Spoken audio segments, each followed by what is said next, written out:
오늘 하나님의 말씀 함께 보겠습니다. 하나님의 말씀 빌립보서 1장 1절 2절입니다. 빌립보서 1장 1절 2절 같이 읽습니다.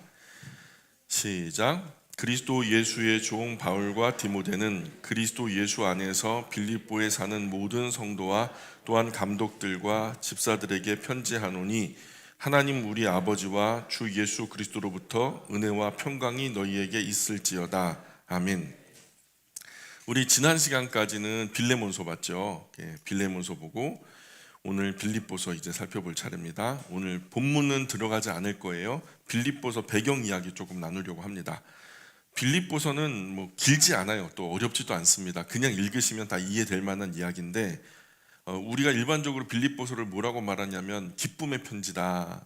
빌립보서의 별명이 기쁨의 편지다. 좀 인생 살면서 덜 기쁜 분들 빌립보서 읽으면 기쁠 줄 믿습니다.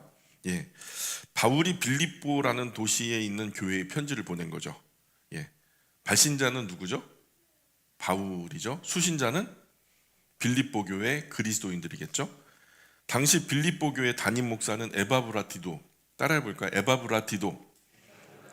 한번 이렇게 눈으로 보는 것보다 입술로 같이 따라하면은요 훨씬 많이 기억에 남습니다. 자, 빌립보 교회 담임 목사님이 이제 에바브라티도였고요. 당시 골로새 교회 담임 목사님 이름이 혹시 기억나세요? 뭐 굳이 그냥 담임 목사님 이름 기억 안 해도 되는데 영광교회 담임 목사 이름만 기억하면 됩니다. 근데 이제 헷갈릴 수 있으니까 골로새 교회 담임 목사님이 에바브라. 그죠? 에바브라. 그런데 빌립보 교회 담임 목사님 이름이 에바브라디도. 그렇죠? 다른 인물이에요. 이름이 비슷해서 헷갈리기가 쉬워요. 조금 있다가는 누가 나오냐면 또 디도도 나와요. 디도. 그러니까 에바브라디도 하니까 이제 에바브라가 성이고 디도가 이름인가 보다 하시는데 그렇게 착각하시면 안 돼요. 그냥 에바브라디도가 그냥 전체가 그냥 이름이에요. 그리고 그냥 에바브라디도는 에바브라디도고 에바브라는 에바브라고 디도는 그냥 디도고 각각 다른 세 인물을 말씀하는 거죠. 골로새 교회 에바브라처럼 빌립보 교회 에바브라디도도요. 바울이 로마 감옥에 갇혀 있다는 소식을 듣게 돼요. 그런 후에 먼 길 마다치 않고 단숨에 로마에 갇혀 있는 바울에게까지 달려가서 위문을 했단 말입니다. 그렇게 달려간 이 로마에서 바울과 함께 이런저런 이야기를 나누던 중에 바울이 빌립보 교회에 어려운 형편이 있다, 어떤 힘든 상황이 있다라는 것을 전해 듣고요. 지금 빌립보 교회 안에 이제 어떤 갈등이 있는데 그 갈등은 두 여성도 간의 갈등이 시작됐어요. 두 여성도. 두 분 이름이 따라해볼까요? 유오디아와 순두계. 유오디아와 순두계. 우리가 유오디아라고 하는 무슨 그 기독교 소프트웨어를 뭐 만들기도 하고요. 뭐 이렇게 순두계라고 하는 뭐 이렇게 찬양팀도 있는 줄 알아요. 근데 이 두 분의 이름을 따가지고 그렇게 뭐 소프트웨어를 만들고 찬양단 이름을 만들 만큼 자랑스러운 이름은 아닙니다. 왜냐하면 이 빌립보 교회의 갈등의 두 산맥이에요. 유오디아와 순두계. 일반적으로 여성들이 사심없이 뭉치면은 사실 나라도 구합니다. 세상이 뒤집어져요. 그러나 일단 싸우면요 이전 돈독한 관계로 회복되는 것은 제가 본 적이 없습니다. 사실 바울이 빌립보 교회에 편지한 주된 목적도 유오디아와 순두계 이 두 분의 화해를 위한 거였어요.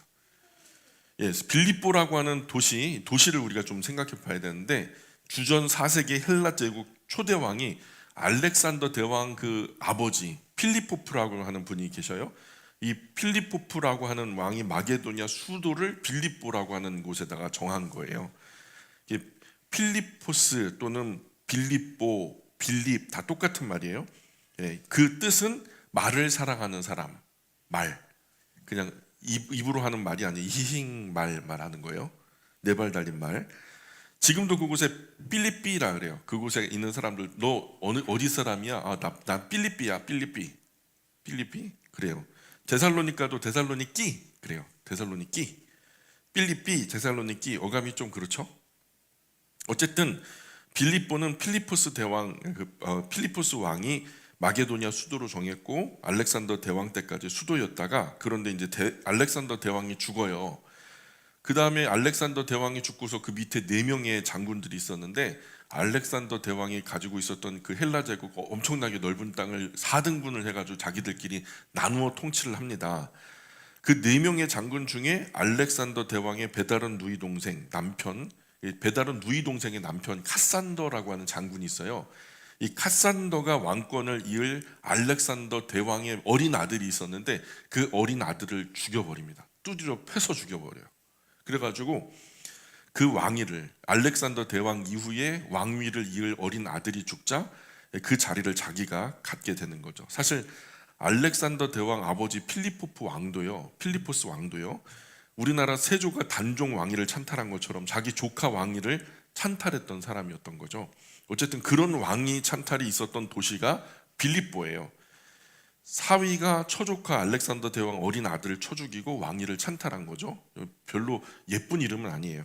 그래서 알렉산더 대왕 뒤를 이어서 마게도냐 왕이 된 카산더 장군이 수도를, 빌립보라고 하는 도시는 좀가 그런 암울한 어떤 역사적인 배경이 있으니까 이제 새롭게 시작할 마음으로 수도를 옮깁니다. 다른 큰 도시, 좋은 도시를 지정을 하고 거기를 이제부터 수도다라고 하고 그 도시의 이름을 자기 아내의 이름으로 테살로니카라고 하는 이름, 테살로니키로 이제 이름을 불리는데요. 그렇게 이제 이름을 부르게 됩니다. 우리식으로는 성경에 나타난 대로 데살로니카라고 부르지만 현지에서는 테살로니키라고 불러요. 테르마이오스만이라고 하는 만이죠. 우리나라 아산만 하는 것처럼요. 만이 있는데 너무 깊게 들어오니까 파도도 잘 안 쳐요. 굉장히 호수처럼 잔잔합니다. 그리고 거기 그 항구 마을이 있어요. 항구 도시가 있는데 굉장히 조용하고 잔잔한 항구 도시죠. 인구가 지금은요 한 100만이 조금 넘어갑니다. 100만. 한국으로 치면은 제2의 도시니까요. 항구 도시, 부산 같은 곳이죠. 현재 수도는 아테네, 제1의 도시는 아테네고요. 그 다음 도시가 테살로니키. 그리고 과거 수도였던 빌립보는요, 바울 당시에는 살기가 참 좋았어요. 사람들도 많았고 되게 유명한 도시였죠. 그런데 지금은요 거의 다 폐허가 되었어요. 입지는 너무 좋으나 그때 당시 이제 정책적으로 그렇게 카산더가 이 수도를 바꾸는 바람에 지금은 폐허가 된, 융성했던 흔적만 돌무더기로 남아 있는 곳이 빌립보입니다. 바울 당시 빌립보에도 데살로니가에도 구약 시대 이후에 흩어진 유대인들이 많이 살았어요. 한 도시에 유대인이 무조건 들어가면 그 유대인이 들어간 도시는요 상권이 형성이 돼요. 뭔가를 사고 파는 이 상권이 형성이 되고요, 활발하게 이 도시 저 도시로 이 도시에 좋은 것이 뭐냐, 그래가지고 무역이 발달이 됩니다. 이 도시에서 싼 거를 많이 가지고 와서 저 도시에 비싸게 팔고 그 도시에 싼 거를 또 가지고 와서 이 도시에 비싸게 팔고, 이 무역이 형성이 되면서요, 그런 무역을 하면은 돈이, 작은 돈이 왔다 갔다 하는 게 아니고 큰 돈이 왔다 갔다 하잖아요. 그러면 금융업이 일어나요. 그러면서 금세 유대인의 삶이 풍요로워지고 윤택해집니다. 그 유대인은 진리의 핵심인 구주 예수님에 대해서 많이 왜곡하고 또 잘못된 교리를 가지고 있죠. 그래도 헬라 사람들이 보는 관점에서 유대인은 굉장히 경건하게 보였어요. 헬라 사람들은 일단 뭐가 잘못됐냐면 남녀 성관계가요 문란했어요. 이 성관계가 문란하면요 가정을 소중하게 여기는 이런 이 생각도 많이 부족하죠. 모든 그 인류의 문화가 가정을 소홀히 여길 때 제국이 무너지는 것을 보게 돼요. 어쨌든 헬라 사람은요 일단 남녀 성관계가 아주 문란하고 부패하고 타락했어요. 그런데 가정의 의미가 그만큼 가볍고요, 그냥 아버지가 아기들 낳고 그냥 떠나버리고 엄마도 다른 남자랑 막 이렇게 살고, 그래서 나중에는요 이 아이가 누구 아이인지도 까먹게 되는, 헬라 시대에 일반적으로 그랬단 말이에요. 그런데 유대인은요 일부일처제예요. 가정의 경계가 아주 뚜렷하죠. 그래서 아버지는 목숨 걸고 가정을 지키고요, 어머니는요 목숨 걸고 자녀를 지킵니다. 그래서 엄마와 아빠가 그냥 아주 똘똘 뭉쳐서요 그 가정을 부양하기 위해서 부모들은 아주 경건하고 부지런하게 돈을 벌고요, 자녀 교육도 열을 올리죠. 그렇게 가족을 화목하고 단란하게 잘 지켰던 것이 유대인의 가정이었단 말이죠. 그러니까 외부적으로 볼 때에도 그냥 놀고 쉬고 그냥 풀어질 때는요 헬라가 좋은 것 같아도 결국 그냥 이 마음이 향하게 되는 것은 유대인의 가정을 그리워하게 되는 거죠. 또 그 유대인들은 구약 율법을 준수하면서 살았잖아요. 삶의 규모가 있었단 말입니다. 그래서 음식 규례도 잘 지키고요, 정결 의식도 있어서 위생관념도 철저했죠. 더럽지가 않아요. 그래서 잔병 치레 없이 늘 깨끗하게 건강하게 건전하게 잘 살았단 말이죠. 때문에 허다한 헬라의 귀부인들이요, 나도 저런 가정에서 저런 남편과 함께 저런 아이들을 낳고 저렇게 단란하게 살았으면 하는 그런 마음이 있어요. 유대인들의 가정을 보면 매력이 있었단 말이에요. 그러니까 헬라의 귀부인들이 많이 유대교로 귀속을 합니다. 나도 유대교를 가지면 유대교의 가정들처럼 그렇게 화목한 가정을 이룰 수 있을까 하는 마음에 유대교로 많이 전향을 해요. 예나 지금이나 한 사람이 한 사람에 대해서 호감을 갖는 건 참 저 사람처럼 살고 싶다, 저 사람처럼 되고 싶다, 이런 매력이 있어야 되는 것 같아요. 그런 의미에서 유대인에게는 그 나름의 규칙을 준수하면서 규모 있게 살아가는 모습이 상대적으로 방만하게 살아가는 헬라 사람들보다 비교적 매력적으로 보였던 것 같아요. 우리 그리스도인들은 세상과 비교해서 좀 매력적인 부분이 있나요? 저는 성경대로 살지 않아서 오늘 그리스도인들이 많이 다르다고 생각해요. 많이 다르지 않다고 생각해요. 세상이 볼 때 너희나 나나 뭐 똑같다. 뭐 먹는 음식도 똑같고 뭐 사는 것도 똑같고 은밀한 곳에서 죄 지은 거 다 똑같고. 근데 우리가 이런 부분들을 회복해야 되지 않을까라는 생각이 들어요. 그리스도인의 가정은 가정을 생명처럼 여긴다. 이런 어떤 단란한 가정, 한 사람의 인품, 이 모든 부분에서 차별화되는, 하나님이 우리를 그곳에서 불러내실 때는요, 거룩하게 여기셨기 때문에 이제는 그런 기대에 부응해서 거룩한 가정, 거룩한 그리스도인이 되었으면 좋겠다는 생각이 들어요. 그래서 한마디로 말하면 세상이 바라볼 때 참 매력적인 그리스도인 되었으면 좋겠다. 바울이 2차 전도 여행 때 마게도냐 첫 도시 빌립보에 교회를 개척해요. 마게도냐로 딱 들어가자마자 처음 만났던 도시가 빌립보인데, 제일 먼저 그곳에 들어가니까 점치는 귀신 들린 여자가 막 그 앞에서 막 그 목회를 방해하는 거예요. 전도 활동을 방해하고. 그러니까 대번에 그냥 바울이 잡아놓고서 귀신을 쫓아내 버리죠. 그리고 귀신 들렸던 여자가 그리스도인이 된 거예요. 처음 그리스도인 된 게 귀신 들린 여자였어요. 그러자 귀신 들린 여자로 점을 쳐서 돈 벌어먹던 주인은요, 바울과 실라를 고발합니다. 왜 잘 벌어먹던 돈벌인데 이 여자에게 귀신 떠나가게 해가지고 돈 못 벌게 하냐. 그래갖고 고소고발에 들어간 거예요. 그리고서는 바울과 실라가요, 외지 사람이라 그냥 감옥에 갇혀버립니다. 그리고 그 감옥에요, 아마 이 점쟁이 덕을 본 사람들이 많았던 것 같아요. 위에서부터 어떤 압력이 있었던 것 같아요.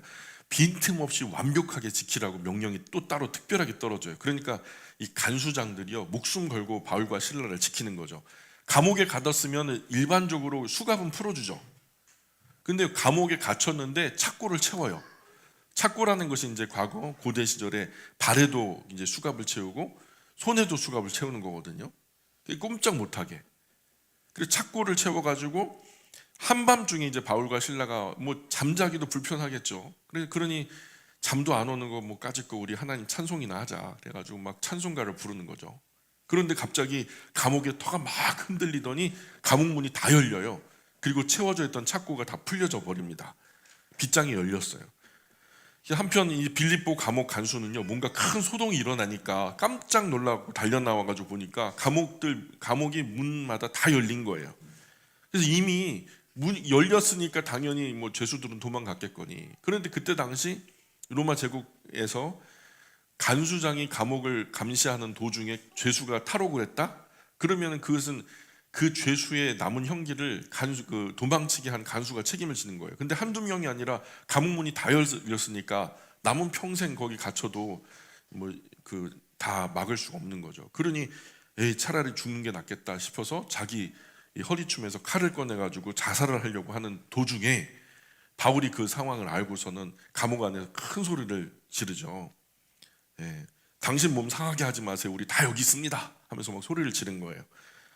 아마도 감옥문이 열렸지만 바울의 만류로 감옥 안에 있는 죄수들이요, 그 안에 그냥 머물러 있었던 것 같아요. 근데 간수는 바울과 실라 앞에 엎드려가지고 무서워서 벌벌 떠는 거죠. 왜? 저 사람들이 왜 도망가지 않았을까? 하면서 그 앞에 엎드려가지고 하는 말이, 선생님, 제가 어떻게 해야 구원을 얻을까요? 이 말을 하죠. 이때 바울이 그 유명한 말을 합니다. 주 예수를 믿으라. 그리하면 너와 네 집이 구원을 얻으리라. 그렇게 빌립보 간수와 그의 집이요 예수님을 구주와 주님으로 영접하고요 예수님을 믿게 됩니다. 처음 예수님을 믿은 사람 누구죠? 귀신 들린 여자. 또 누가 또 예수님 믿게 되죠? 간수가 감옥의 간수가 예수님 믿게 되죠. 또 유대인이면서 자주색 옷간 장사를 했던 루디아, 자주색 옷간 장사 루디아, 두아디라 사람인데요 빌립보에 와서 장사를 하고 있었어요. 이 루디아의 집이 빌립보에 있었는데 루디아가 자기 집을 오픈해가지고 예배 처소로 사용하면서 교회가 세워지게 되죠. 그렇게 시작된 교회가 빌립보 교회예요. 빌립보 교회는 작지만 굉장히 단단합니다. 그렇게 성경에 나오는 유명한 교회들, 뭐 예루살렘 교회나 뭐 안디옥, 시리아 안디옥 교회 이런 정도만 빼놓고는요 대부분 수십 명 정도의 작고 단단한 교회예요. 그리 크고 대단한 교회들 거의 없습니다. 예루살렘 교회도 처음엔 컸지만 나중에는 망해버리죠. 시리아 안디옥 교회도 처음에는 융성했지만 나중에는 작아집니다. 그러나 우리가 앞서 에베소서 살펴본 대로 교회는 그 모습이나 규모에 비해서 우주적인 권세를 가지고 있죠. 에베소서 볼 때 교회가 가지고 있는 권능, 그 권세가 얼마나 대단한 것이라는 것을 우리가 함께 나누었던 걸 기억하셔야 됩니다. 교회 겉모습만 보고 판단하는 거 아니에요. 몇 명 나가냐, 어디 있냐, 얼마나 크냐, 몇 층으로 돼 있냐, 몇 평이냐. 여러분 큰 걸로 하면 신천지만 모이는 교회가 있나요? 체육관 빌려가지고 막 30만 명이 모여가지고 함께 대회를 열기도 해요. 규모로 치자면 거기가 뭐 대세 아니겠습니까? 진리는 그런 영역이 아니죠. 진리는 홀로 섭니다. 그리고 작아요. 작지만 풀뿌리처럼 모든 사람들이 일반적으로 옳다 여기는 것들이에요. 어쨌든 바울이 데살로니가의 교회를 개척할 때에 이 데살로니가 교회가 뭐 되게 척박한 땅이었거든요. 근데 거기에 교회를 개척할 때 누가 후원을 하냐면 이 빌립보 교회가 후원을 해가지고 데살로니가 교회가 이게 개척이 됩니다. 그리고 고린도 교회의 땅끝 고린도 교회 반도 끝에 있잖아요. 그 고린도 교회에 개척을 할 때에도 이 빌립보 교회와 이후에 세워졌던 데살로니가 교회가 후원을 해가지고 고린도 교회가 이제 개척이 된 거예요. 우리 교회에서 은혜 받고 또 목회를 하겠다 해서 이제 목회자가 나오면요 어딘가에 개척을 하겠죠. 그럼 우리 교회도 그 교회를 후원해야 될 줄 압니다. 아멘 하세요. 왜요? 자꾸만 그렇게 우리 후원해야 될 줄 압니다. 그럼요. 우리가 그거 이상 더 의미 있고 가치 있는 일 없거든요. 이후로도 오랜 기간 동안에 바울의 전도 여행길에서 선교 후원을 계속 지원했던 교회가 빌립보 교회예요. 작지만요 되게 단단한 교회입니다.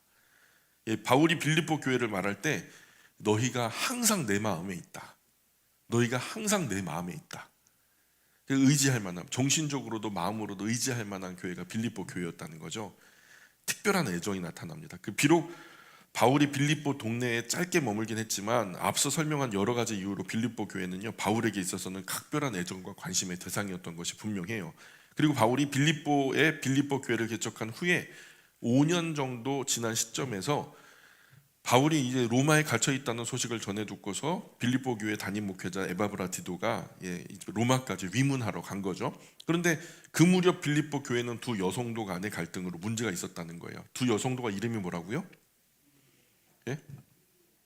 유오디아와 순두계. 그래서 교회가 처음에 개척할 때 10명, 20명 정도면은 가족 같고 좋아요. 그죠? 뭐 얼굴만 봐도 너무너무 좋고 그렇게 애틋하고 각별하고 그렇죠. 늘 반갑고.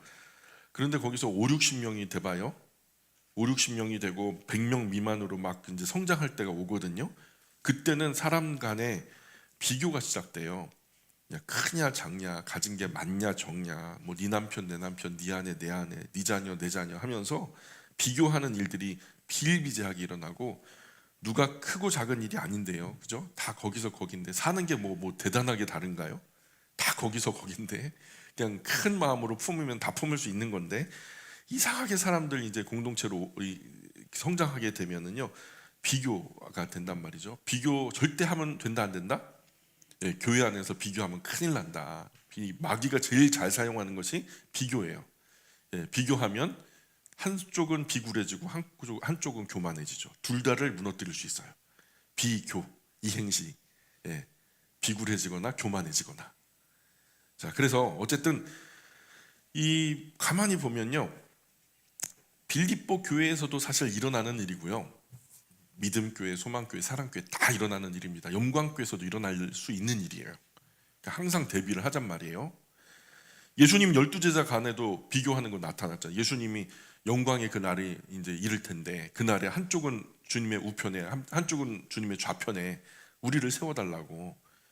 예. 그래서 이런 문제로 3년 된 관계가 그냥 크게 어려움을 겪었단 말이죠. 이런 피할 수 없는 것 같아요. 그래서 지금 어쨌든 그 빌립보 교회 안에 그런 일이 일어났어요. 빌립보 교회 어머니 회원들 중에 나이 지긋한 유오디아, 순두계 사이에 갈등이 일어났어요. 결국 두 사람 뒤로 이제 나는 유오디아가 맞다고 봐, 아니야 나는 순두계가 맞다고 봐, 그러면서 어머니들이요 양갈래로 갈라진 거예요. 그 파당이 생겨난 거죠. 그 다음에 이제 교회가 뒤숭숭합니다. 이런 빌립보 교회 담임 목회자가 에바브라디도인데요. 에바브라디도는 아직 나이가 젊어요. 어려요. 에바브라디도가 아무리 중간에서 화해를 위한 헌신적인 노력을 하지만 서로 화해가 안 돼요. 남자 성도는 사회적으로 기본적인 선이 있거든요. 그래서 서로 그 선을 넘으려고 하지 않아요. 그 선을 넘게 되면 서로 불편해지니까 사생결단 나는 싸움이 날 거라는 걸 알아요. 그래서 서로의 경계를 존중해요. 세상 살기가 팍팍하고 힘드니까, 여러분 우리 젊은 친구들이 하는 용어가 이제 존버 정신이라는 게 있거든요. 존중하고 버티는 거예요. 서로 존중하고 버티는 거예요. 국제사회든 아버지들의 세계든 불필요한 싸움은 피하는 게 일반적인 룰이에요. 굳이 둘이 다 피볼 이유가 뭐가 있냐. 근데 아버지들은요, 만에 하나 갈등이 불거지면 될 수 있는 대로 피합니다. 그래서 그냥 뭐 편해요. 오히려 아버지들은 서로 피하니까. 근데 어머니들은요, 관계적인 심리가 굉장히 강한데요, 그렇다 보니까 서로 간에 한마디를 못해요. 훈련이 잘 된 어머니들은 잘 참고 집에 가고 서운한 마음, 섭섭한 마음 다 남편에게 말하죠. 그러면은 내 마음 알아주는 남편이 잘 받아주면은요, 스트레스도 풀리고 갈등도 뭐 그런 거 별로 신경 쓰지 않아도 되거든요. 근데 남편이 안 받아주면요, 결국 상대 면전에다가 꼭 한마디 보태다가요 갈등이 심화되죠. 이런 상황이 있어요. 위기가 올 때 꼭 마음에 이런 생각이 들거든요. 내가 참고 이 말은 안 하려고 그랬는데 오늘 꼭 해야 되겠어, 이 마음이 들잖아요. 그럼 시험 전조 증상입니다. 절대로 이 다음에 나오는 말은 하면 안 돼요. 내가 참고 이 말은 안 하려고 그랬는데 오늘 내가 꼭 해야 되겠어. 이건 마귀가 주는 말이다 생각하고 침묵하시면 좋아요. 이 말 나오면 교회 긴장합니다. 한마디로 갈등이 심화되고요, 관계도 교회도 상처받고요, 천군천사 하나님까지 잔뜩 긴장이 있어요. 쟤 또 사고 치는 거 아닌가. 그러니 교회는 말 조심해야 됩니다. 물론 어려울 때는 서로 조심하죠. 어려울 때는 야, 내가 이 하는 말이 교회에 큰 어려움이 될 거 아닌가. 근데요, 평안할 때는요 아무 경계가 없어요. 그냥 막 해도 되는 줄 알고 막 한단 말이에요. 근데요, 평안할 때 더 조심해야 되는 거예요. 그렇지 않으면 결국 그 관계가 끝내면서 갈등이 끝나요. 일반적이에요. 전부 다 그렇다는 것은 난 대부분 그렇게 끝나요. 물론 제 경험이 전부는 아니지만 제가 여러 교회 거쳐왔거든요. 근데 여성도들 간의 분쟁 갈등 일어난 끝에 화해된 경우는 죄송합니다, 한 번도 못 봤어요. 양자 간에 뭔가 분쟁이 일어났어요. 아버지들은 아무는 것들을 두세 번 봤어요. 그저 그냥 같이 봉고차 타고 나가서 회 한 사라 썰어먹고 나오면 다 풀리더라고요. 그런데요, 어머니들은 아직까지 아문 분들을 못 봤어요. 끝끝내 결별하고 갈라지고 결국 하나가 떠나거나 하나가 소천받으면 그게 문제가 해결되고 그렇게 끝나요. 갈등이 심화되면 교회가요 온유월도 새파랗게, 그냥 온유월이 됐는데도 새파랗게 얼어붙습니다. 그래서 바울도 교회 안에서 여성이 말 많이 하는 거 좀 조심스럽게 주의를 줬어요. 여성들은 교회 안에서 좀 잠잠하세요, 이렇게 조언을 줬단 말이죠. 바울도 여성들 갈등 때문에 꽤 혼났던 것 같아요. 뭐 고린도 교회가 대표적인 일 아니겠습니까? 여성도들이 교회 안에서 막 방언한다고 막 따따따따 뚜뚜뚜 막 그러니까요, 바울이 아이고 저 바울 목사님은 방언도 못하고 뭐한대 그러면서, 그래서 바울이요 그 1만 마디 말 그 방언하는 것보다 5마디 의미 있는 말로 해라, 좀 알아듣게끔 말해라 막 그랬잖아요. 그래서 고린도 교회 방언도 사실은 그것은 성령이 주신 방언이 아니었죠. 다른 그리스도, 다른 예수, 다른 영으로 인해서 얻었던 다른 언어였어요. 정상적인 언어가 아니라 뭐 천상의 언어다, 말도 안 되는 소리죠. 아버지들이 싸우면 어떤 일이 벌어질까요? 아버지들이 교회 안에서 싸우면 둘 다 안 나옵니다. 둘 다 안 나와요. 오히려 교회는 조용해요. 마음만 불편하죠. 그러다가 별 시덥지 않은 몇 마디에 쉬 풀어져요. 남자들 감정은 불타오르는 게 또 5분도 안 돼요. 5분도 안 돼요. 곧 식어요. 그래서 아버지들 갈등은요, 딱 5분만 참으면 다 해결됩니다. 분노한 채로 5분을 넘어가잖아요. 뒷골 땡겨요. 되게 피곤하고요. 이 체력이요, 이 정신적으로도 육체적으로도 엄청나게 힘들어요.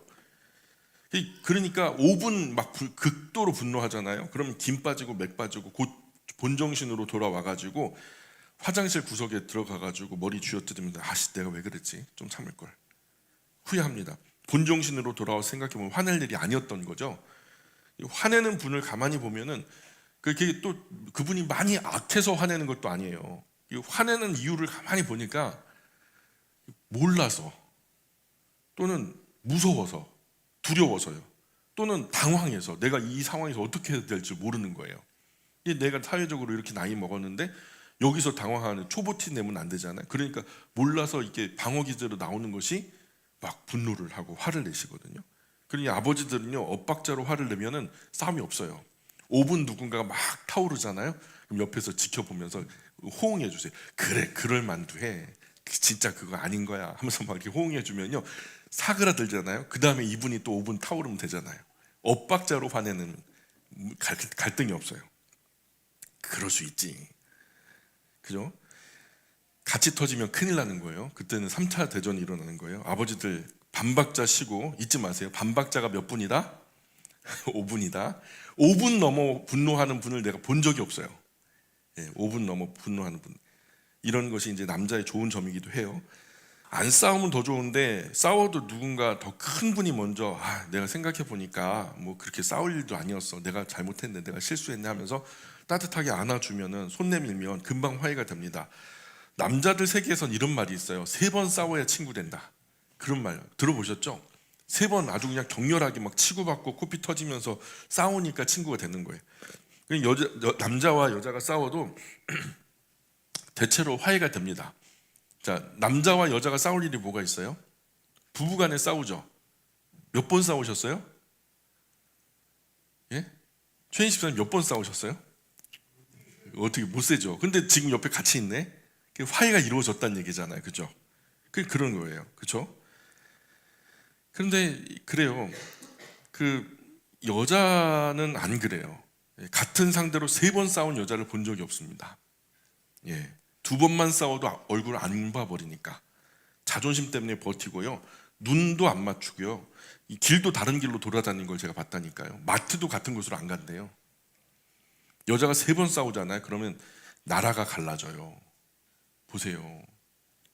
창세기도 나오잖아요. 나라가 갈라지잖아요. 영원히 원수가 되는 거예요. 화해가 안 돼요. 빌립보 교회 유오디아 순두개가 그랬단 말이죠. 남자나 여자나 어디를 가나 그리스도인은 주장하면 안 되잖아요. 근데 제안은 할 수 있으나 주장하지 말라. 주장은 주인만 할 수 있는 거죠. 우리는 주인이 아니고 종이니까요. 목사도 장로도 권사도 집사도 아무도 교회의 주인은 아니잖아요. 그러니까 교회의 주는 누구다? 구주 예수님이다. 때문에 교회에서 주장하는 그 주장은 구주 예수님만 주장할 수 있다. 저와 여러분 이 종들은 주장하면 된다 안 된다? 안 된다. 교회에서 종이 주장하려니까 문제가 생기는 거예요. 이게 꼭 맞다는 거예요. 이번 수련회는 산으로 가야 된다는 거예요. 이번 수련회는 바다로 가야 된다는 거예요. 주장하면 된다 안 된다? 안 된다는 거죠. 이 경계를 구분하는 것이 참 어렵죠. 에바브라디도가 유오디아 순두개를 아무리 화해시키려고 해도 안 됐죠. 짐작해보면 유오디아나 순두개는 나이 지긋한 중년 여성이었을 거예요. 젊은 여성들 화해 가능성이 있어요. 젊은 분들 보면은 되게 요즘에 많이 열려 있어가지고. 그런데 나이 지긋한 여성들은요 어려워요.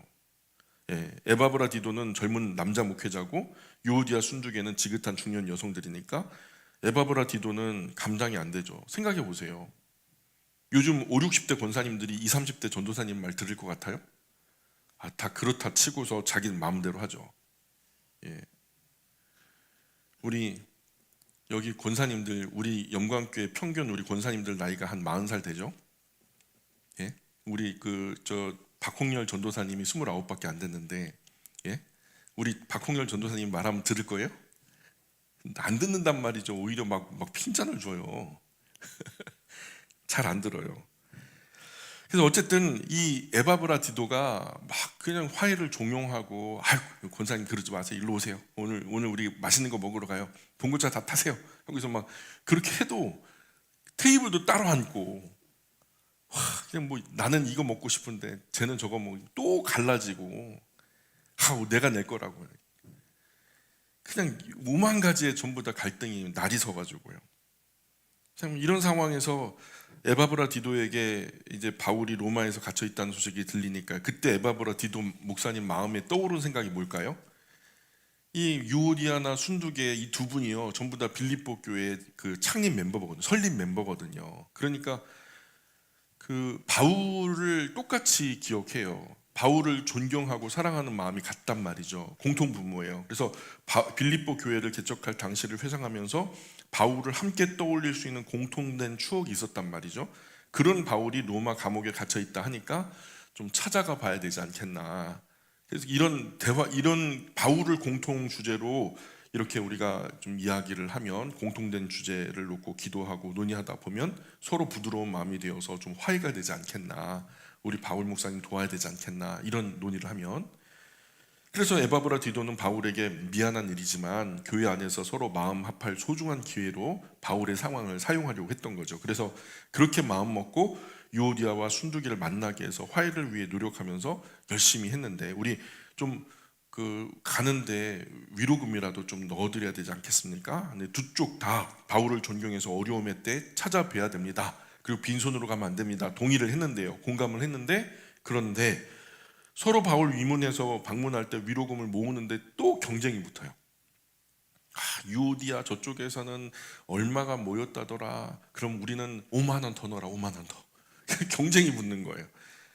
그러니까요, 순전하고 선한 마음으로 돈을 모은 것이 아니라 다툼과 허용으로 위로금을 모았단 말이에요. 그래서 바울이 빌립보 2장에 보면은 무슨 일을 하든 제발 다툼이나 허용으로 하지 좀 마세요. 오직 겸손한 마음으로 각각 자기보다 남을 낮게 여기면서 일하시면 얼마나 좋아요, 이런 얘기를 해요. 왜 바울 입에서 이런 말이 나왔을까요? 다툼과 허용으로 했거든요. 그래서 그러지 마라 한 거예요. 이왕 위로금도 모았으니까 전하지 않을 수는 없고요.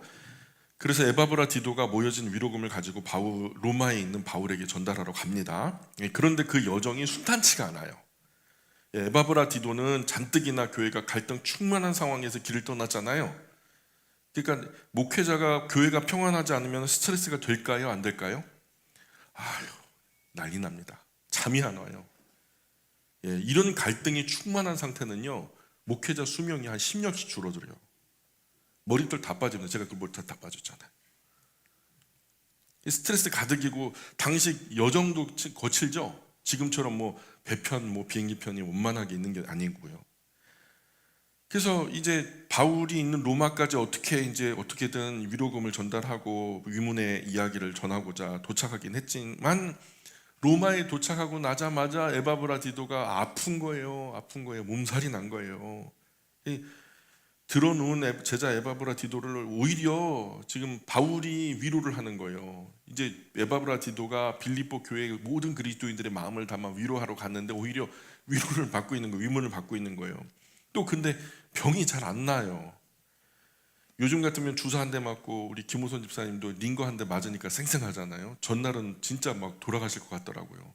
제발 좀 몸 좀 돌보세요 막 그러면서 제가 야단 했는데 링거 한 대 맞고 살아나신 거예요. 요즘에 좋아요, 그죠? 자, 그런데 그때는 그런 게 없잖아요. 예전에 바울은요, 바울 자신이 사용했던 손수건만 얹어도 병이 나았다고 기록하고 있어요. 그렇죠? 근데요, 바울이 덮던 이불을 덮어도 이 에바브라 디도가 안 낫는 거예요.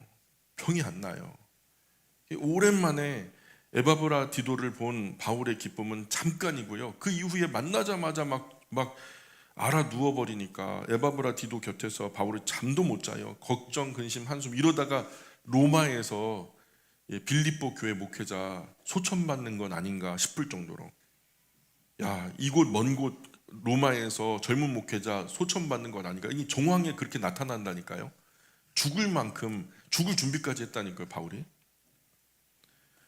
제자는 제자대로 멀리까지 와가지고, 아이고, 내가 괜히 그냥 스승한테 와가지고 위문한답시고 와가지고 괜히 그냥 아프니까 이 또 민폐를 끼치는 거 아닌가 하고, 또 이 소식을 또 빌립보 교회가 들었거든요. 그 교회가, 아이고, 교회대로 갇힌 바울 목사님 위로하라고 위로금조 갖고 보내놨더니만 목사님은 스승 바울 곁에서 그냥 가서 아플 게 뭐야, 가서 아플 게 뭐야. 교회는 교회대로 걱정하고 근심하고, 바울은 바울대로, 에바브라 디도는 에바브라 디도대로, 교회는 교회대로 근심 걱정이죠. 서로 걱정하는 모습 보면서 더 걱정, 더 염려가 되는 거죠. 예전엔 열병을요, 다른 말로 연병이라 불러서 연병. 어르신들 잘 아시죠? 연병. 연병하고 자빠졌네. 좀 말이 착착 달라붙나요? 이게 좀처럼 낫질 않는 거예요. 천하에 더럽고 무서운 것이 연병이었는데, 이 열병이 다른 문제가 아니고 몸 안에 들어온 바이러스를 퇴치하려고 몸이 열을 올려서 바이러스를 죽이는 자연스러운 면역 기능이잖아요. 근데 이 고열을 잘 버티고 견디면 시간이 지나면 자가 치료가 돼요. 근데 고열을 견디지 못할 만큼 건강하지 못하면 열병 앓다 죽는단 말이죠. 많은 경우 죽었다 해요. 이 고열을 견뎌내는 시간이 진짜 힘든 시간이죠. 혼수 상태 빠지기도 하고, 막 선망을 겪고 헛소리를 하기도 하고, 까딱하다가 깨나지 않을 수도 있거든요. 그 증상이 얼마나 격하고 중했던지 바울은 마음으로 거의 포기하다시피 했다는 거예요. 기록에 보니까. 그러던 어느 날 아침이 됐는데 에바브라 디도가요, 눈을 뜨고 정신을 차린 거예요. 입맛이 돌기 시작하는 거예요. 여기가 어디예요? 나는 누구예요? 하면서 이제 정신을 차리기 시작한 거죠. 그야말로 사경 끝에 이제 정신을 차리고 제정신으로 돌아오고, 그 모습이 얼마나 기뻤던지 회복되는 제자 에바브라 디도 보면서 바울이 너무 기쁘고 기뻐하는 이 마음으로, 기뻐하는 스승 보면서 에바브라 디도도 기뻐하고 서로 기뻐하면서 정말 감사했죠. 여러분, 그러면 생각해 보세요. 잘 생각해 보세요. 죽을 병에 걸렸다가 나으면 정말 기쁘고 기쁘죠. 그렇죠? 죽을 병에 걸렸다가 나으면 정말 감사하고 또 감사하죠. 그렇죠? 근데 병 안 나고 나을 일이 없으면 더 기쁜 거 아니에요?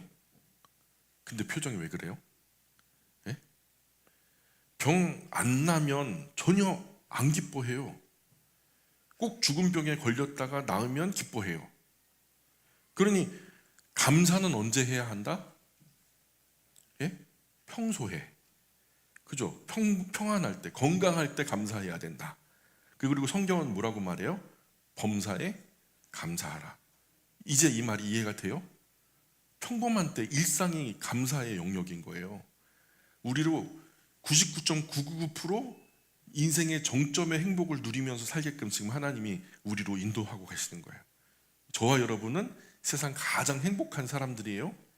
0.1% 겪을 때 그 상실감에 회복되면은 그때 0.0001% 감사하고 만다니까요. 일상에서 감사하자는 거예요. 자, 어쨌든 아직 걱정 근심하는 곳이 남아 있어요. 어디죠? 아직 빌립보 교회가 그 소식 못 들었잖아요. 교회가 크게 근심할까봐 바울은 얼른 펜을 집어들고 편지를 씁니다. 젊은 목회자 죽었다 살아난 것 같은 이 기쁨이요, 이 동기가 되어서 편지를 쓰는 거죠. 그런데 바울은 에바브라 디도 편에 빌립보 교회 상황을 들었잖아요. 그 갈등, 특별한 상황을 감안하면서 이제 편지를 쓰고 있는 거예요. 두 여성이 주축이 되어서 싸움을 하고 있죠. 때문에 교회가 꽁꽁 얼어붙었고요. 그러니 기쁨도 없고 사랑도 없고 감사도 없어요. 전도도 안 되고 부흥도 안 되고 아무것도 안 돼요. 그러니 바울은 빌립보 교회가 기쁨 잃어버린 거 좀 회복했으면 좋겠다. 여러분의 목회자가 죽을 뻔했는데 살아났다. 그리고 우리 정말 좋은 상황이니까 곧 너희들에게 가겠다. 이런 이야기를 전하면서, 사실 교회가 기쁨 잃어버리면 다 잃어버린 거죠. 아무것도 안 돼요. 교회는 뭘 전하는 곳이에요? 세상에 복음 전하는 곳이죠. 복음이 뭐예요? 기쁜 소식이에요. 풀어 말하자면 기쁜 소식이라고요. 근데 교회가 기쁨을 잃어버렸다? 말이 됩니까? 그 교회는 아무것도 아닌 거죠. 바울은 에바브라 디도가 나아진 것을 보면서 기뻤어요. 이 기쁜 소식을 빌립보 교회에 전하면 기쁨 잃어버린 교회에 새로운 기쁨이 시작되지 않겠나, 이런 기대감에 복음은 아니더라도 이 기쁜 소식을 편지로 전해보는 거죠. 그래, 빌립보서의 내용이 아주 공적인 편지라기보다는 개인적인 편지에 가깝죠. 빌립보 교회 그리스도인들이 바울에게 보내준 정성에 대해서 깊은 고마운 마음을 전하고요. 또한 빌립보 교회 목회자 에바브라디도가 쾌유되었다는 소식도 전하고요. 그 결과 바울은 하나님 은혜로 큰 근심과 걱정을 좀 덜게 되었노라. 이런 기쁜 소식을 전하면서 이 기쁨이 여러분에게도 큰 기쁨이 되었으면 좋겠다, 이 마음을 전하죠. 그래서 빌립보서 안에 기뻐하라는 말이 계속 나와요. 빌립보서를 읽을 때는 기뻐하다라는 말에다 동그라미를 치면서 읽으셔야 돼요. 마지막에 마무리할 때 심지어는 뭐라고 말하면 기뻐하라, 내가 다시 말하노니 기뻐하라, 그래요. 여러분, 우리 그리스도인에게는 기쁨이 있어야 돼요. 하다못해 이게 재미없으면 좀 이따 맛있는 거 먹을 생각이라도 기뻐해야 돼요. 아멘. 우리 안에 기쁨이 있어야 다른 사람에게도 은혜 베풀 수 있죠. 자기 안에 기쁨이 있는 사람이 자기에게 확신이 있는 사람이거든요. 또 자기 안에 확신이 있는 사람이 다른 사람들에게 자비를 베풀 수 있는 여유가 있는 사람들이고요. 그런 사람이 이웃사랑을 실천할 수 있고요. 또 복음을 전할 수 있는 거죠. 사실 우리 그리스도인에게 기쁨이 없으면 사실 아무것도 안 되는 거예요. 유대인은 역사적으로 2500년 정도 떠돌이 삶을 살죠. 나라를 잃어버렸어요. 그러니까 여기저기 떠돌면서 나그네 인생을 살아요. 얼마나 그 나그네로서 그 지역에 갈 때마다, 다른 나라에 들어갈 때마다 얼마나 괄시를 당했겠어요. 북왕국 이스라엘 패망으로 치면은 2787년 정도 떠돌았어요. 남왕국 유다의 패망으로부터 치면은 유다는 주 70년에 패망했으니까 한 1900년 이상 온 세상 떠돌이 생활을 한 거죠. 얼마나 서러웠겠어요. 그런데 이런 비참하고 억울한 삶을 힘겹게 어렵게 살아내면서 절대로 희망 하나만큼, 기쁨 하나만큼은 버리지 말자. 어떤 인생에 암울한 상황이 온다 해도 그때도 웃을 수 있는 여유는 우리가 준비해 두자. 그래서 가장 깊은 절망 속에서 희망을 길어 올릴 줄 아는 민족이 유대의 민족이 된 거예요. 그 천성이 낙천적이란 말은 아니에요. 남미처럼 그냥 막 낙천적이라는 얘기가 아니에요. 인생의 큰 절망의 순간을 해악으로 극복하는 독특한 문화, 어떤 민족성이 생겼단 말이에요. 그래서 그들 문화와 전통 깊숙이 해악과 처세가 그 이면에 있어요. 탈무드 보면 그래요. 전혀 기쁠 일이 아닌데 역으로 생각해 보니까 기쁨이 넘치더라는 거예요. 그렇게 꼬는 절망과 슬픔에서 한번 비틀어서 보니까 그게 오히려 기쁨과 희망이 되더라. 역전하는 거죠. 그래서 그러면서 온갖 어려움과 어두움 속에서 두려움 떨쳐내고 웃음으로 기쁨으로 승화시키면서 팍팍한 또돌이 삶을 끝까지 살아냈던 거죠. 절망을 역전시키는 해악이 그 민족성 가운데 있었단 얘기예요. 우리 영광의 아버지들이요, 이런 의미의 유머 감각이 좀 가득한 분들이 되셨으면 좋겠다. 그 삶의 큰 절망을 만나더라도 절망한 가족들 전부 다 침울해가지고 주저앉아갖고 막 침울해 있을 때 살짝 비틀어서 희망과 기쁨을 좀 보여줄 수 있는 그런 해학과 유머가 우리 아버지들에게 그런 여유가 있었으면 좋겠다. 같이 침울해지고 그냥 같이 우울해지고 오히려 자녀들보다 아내보다 더 침울해지면 재미없는 거예요. 아버지들의 얼굴이 그 가정의 온도라니까요.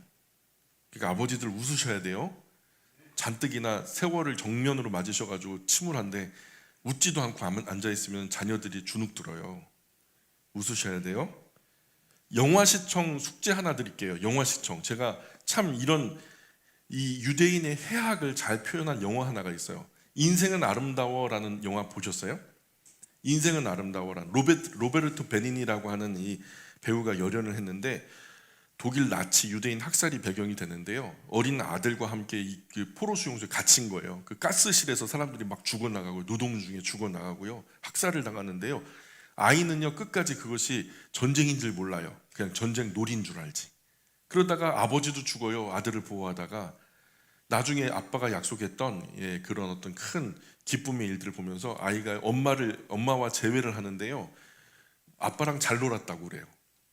아빠는 이제 죽었는데 뭐 그런 이야기 제가 너무 좀 미리 다 얘기를 한 것 같아요. 죄송한데 어쨌든 인생은 아름다워 영화 숙제 한번 꼭 시청해 보시면, 가족과 함께 보시면 참 좋을 만한 영화인 것 같아요.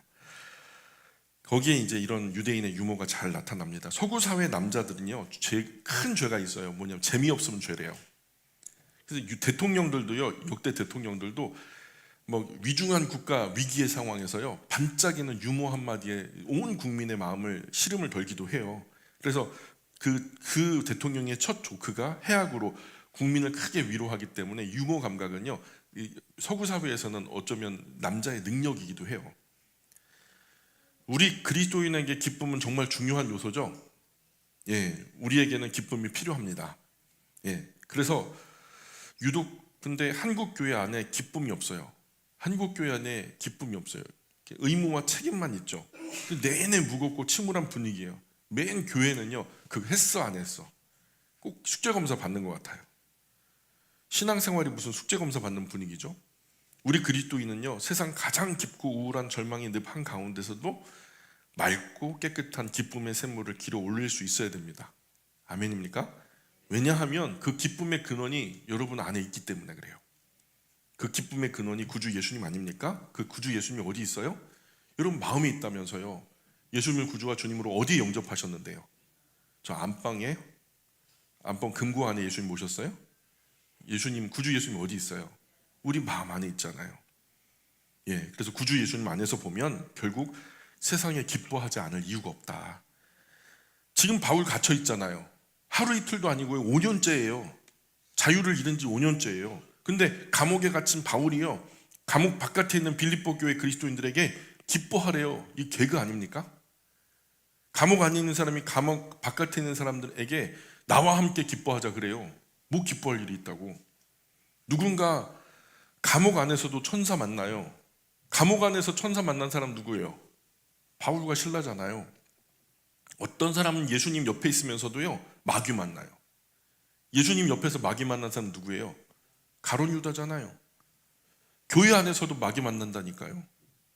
또 누군가는 술집에서도 믿음을 가져요. 누구죠? 기생람. 누군가는 예배당 안에서도 시험 들어요. 예배당에서 시험 든 여자 둘, 누구예요? 유오디아 순두개. 또 누군가는 감옥 안에 있으면서 기뻐하는 사람이 있죠. 바울이 그랬죠. 행복할 것밖에 없는 가정과 교회 안에 있으면서도 불평, 불만, 짜증 가득한 사람이 있어요. 그 사람이 문제인 거예요. 그 사람이 문제인 거예요. 바울은 감옥 안에서도 기뻐하고 기뻐하자 해요. 그런데 유오디아 순두개 빌립보 교회 안에 있으면서 기쁨이 없어요. 오늘 빌립보 배경되는 이야기 했는데요, 궁금하죠?